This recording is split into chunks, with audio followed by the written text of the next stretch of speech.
In late June 1948, General Curtis LeMay, commanding general of the U.S. Air Forces in Europe, started the airlift.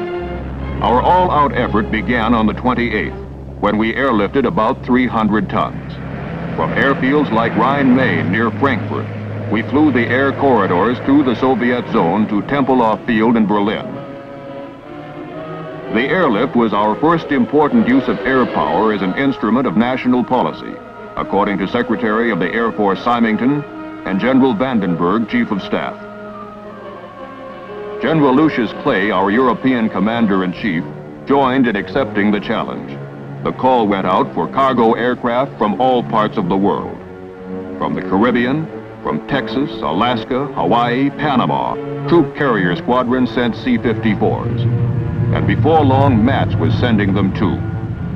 In the States, Westover was our jumping-off place for airlift planes preparing to span the Atlantic. The Combined Airlift Task Force headquarters was established at Wiesbaden. The entire operation was now in business in a big way. Army, Navy, and Air Force, working together, gave an inspiring example of joint action. And we mustn't forget that the British and the French gave much help. Headed by General William Tunner, who had been in charge of the aerial supply missions over the hump in Asia during World War II, the Airlift Task Force was ready for a long haul, pouring supplies into Berlin and bringing out manufactured goods. Rhein-Main was the chief air gateway of the corridor to Berlin. The Army Transportation Corps moved supplies in from ports and railheads in 10-ton trailers, about the cargo capacity of a C-54. Coal from the Ruhr, flour from our Midwest, sugar from Cuba, coffee from Brazil, butter and milk from Denmark, and many other supplies from many other places. Berlin's minimum daily requirement was about 4,500 tons of supplies. For several months in 1949, our deliveries averaged more than 7,500 tons a day. The Air Force assigned more than 300 airplanes and more than 20,000 men to the airlift. And Britain made a large contribution of both aircraft and personnel. It was an operation without precedent and a severe test of precision flying, of logistics, maintenance, communications, and weather service. Some of us had bombed Berlin, and now we were trying to keep the same city alive. It meant that we had to get more from each airplane and from each man than ever before. Takeoffs with full loads were 3 minutes apart. The air corridor to Berlin was narrow and dangerous. With 40 to 50 airplanes going through it simultaneously, they had to be accurately spaced. And until the late stages of the airlift, they were flown at 5 different levels, the levels being 500 feet apart. This called for extremely precise air traffic control. Here, the position of each aircraft in the constant stream of C-54s was plotted and replotted. And every 3 minutes, there was a landing at Tempelhof, the Berlin air terminus. Each aircraft in Operation Vittles flew 3 round trips every day to Tempelhof, or to the other airfields in the Allied sector. At the end of the line, volunteer crews of displaced persons were always on hand to unload our aircraft, and it took an army of them.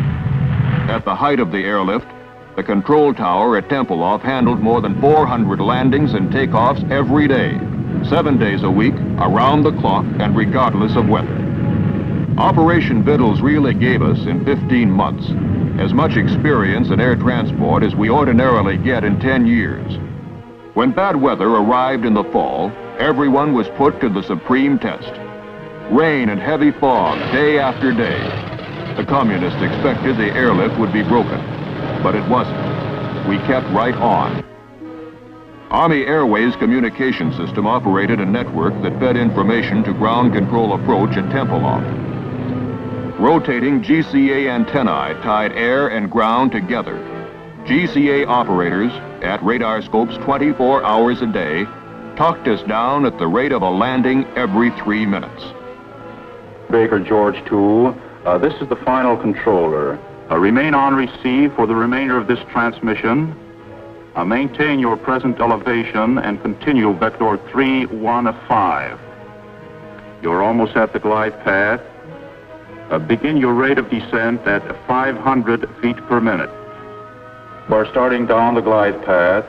A rate of descent is good. Azimuth is good. Elevation good. Very nice flying indeed. Maintain your heading on course on the glide path. Very good. Now over the end of the runway. Azimuth and elevation both perfect. Touchdown in 4 seconds. Take it over, Baker George 2. It's all yours from here. At first we used a good many C-47s. But for an operation on this scale, they were too small and too slow. So the C-54s took over.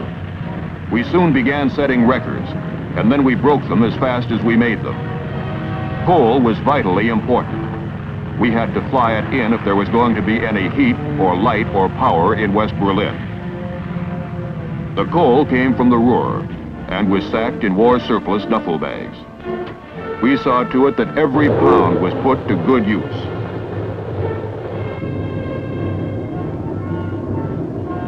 Berlin was saved because the airlift kept the fires burning, kept wheels turning, kept the ovens going.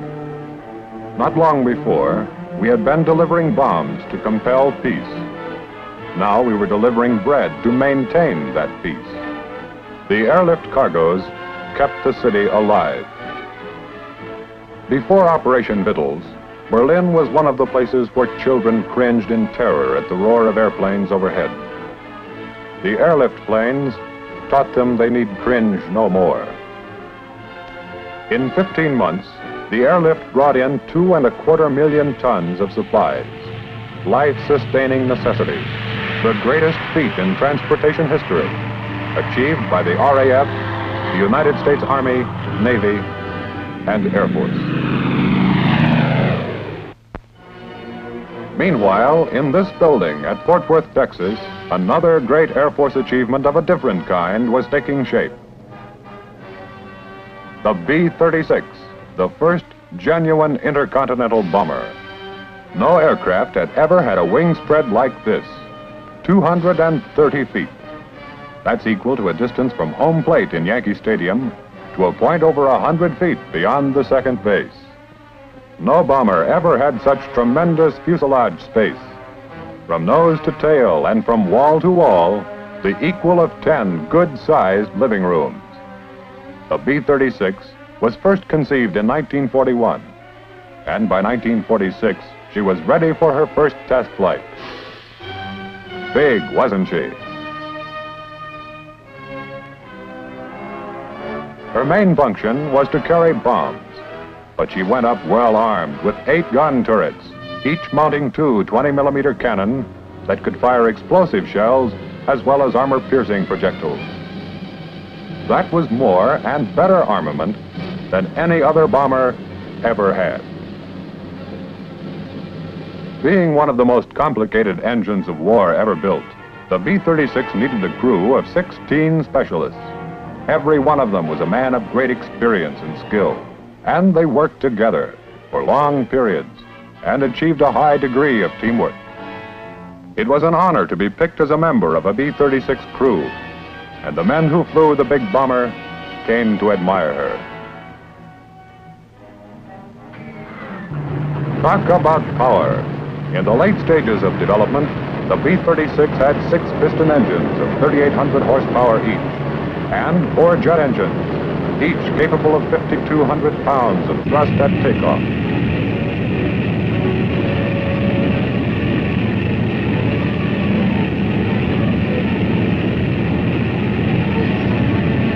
The big bomber had a much greater carrying capacity than any other aircraft so far produced. There was room in the 4 big bomb bays for 100 500-pound bombs, or when tremendously big ones were needed, the cargo could be 2 bombs, each weighing 21 tons.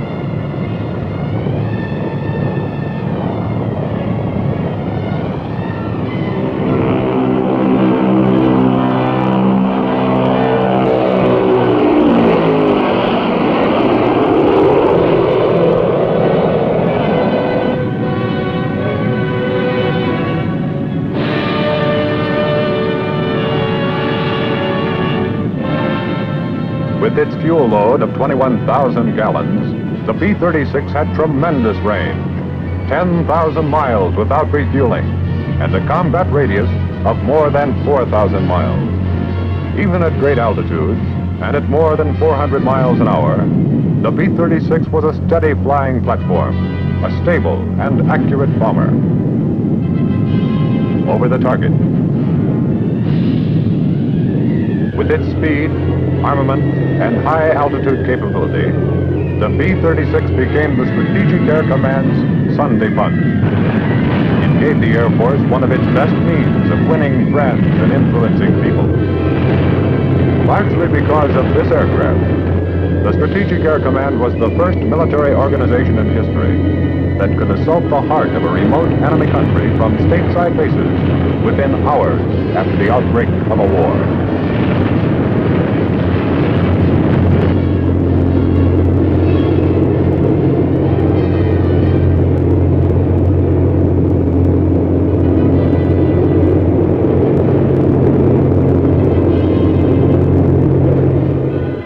The B-36 proved to be a great airplane, and there was no question as to where it belonged. Right where it was, in the United States Air Force.